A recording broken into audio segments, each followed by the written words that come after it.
Hey, I thought I'd do a quick video about a router table I just made using this portable workbench because I was looking on YouTube and there's a lot of great designs, but none of them stored as flat when not in use as I wanted. I want something that packed away fairly flat, fairly small.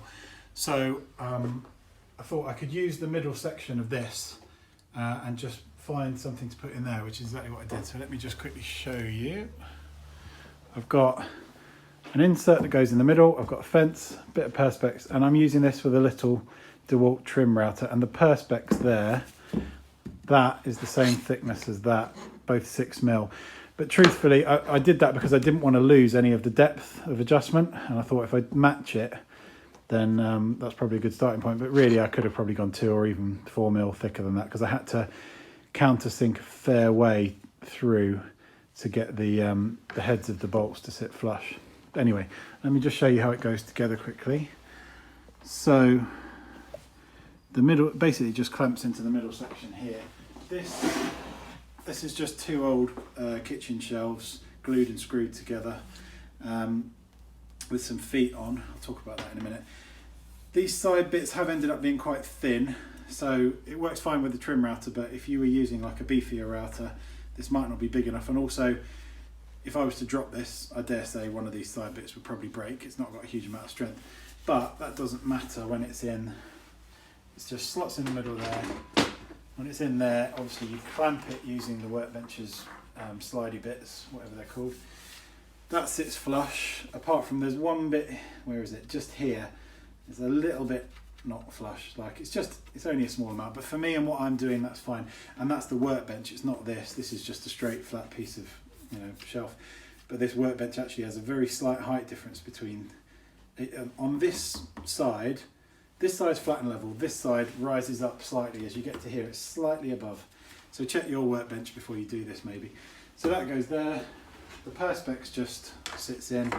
I haven't fixed it down with anything because I wanted to be able to get it in and out to get the router in and out, and then the fence sits on the back like that. It doesn't have any kind of built-in way of holding it down. I have to clamp it front and back.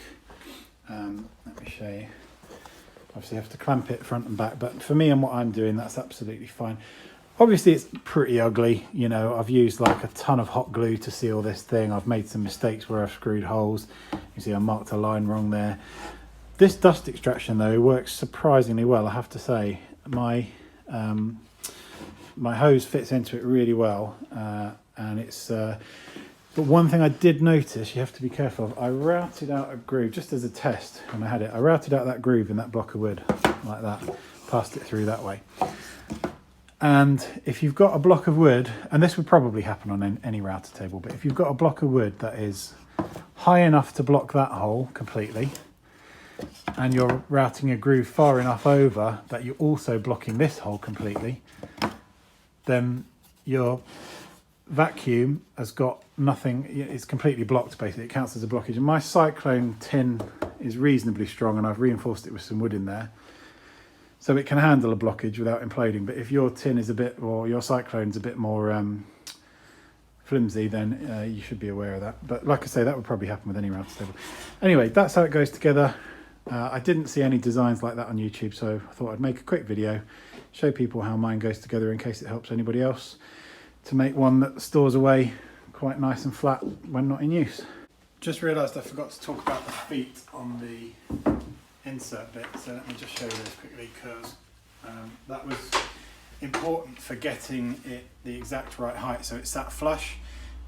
These are just 2 12mm strips of MDF that I've glued and screwed down onto the thing, and then these bits are obviously the bits that need to be a bit more precise. I just trenched those with my miter saw and just very, very gradually kept trenching them down. I got it roughly right to start with, and then just gradually kept trenching them down until the point where when I sat it in here,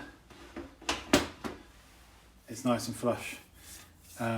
Just taking off, you know, a tiny bit at a time. The trenching adjustment on my miter saw, I've got a Metabo miter saw, so excuse the light there.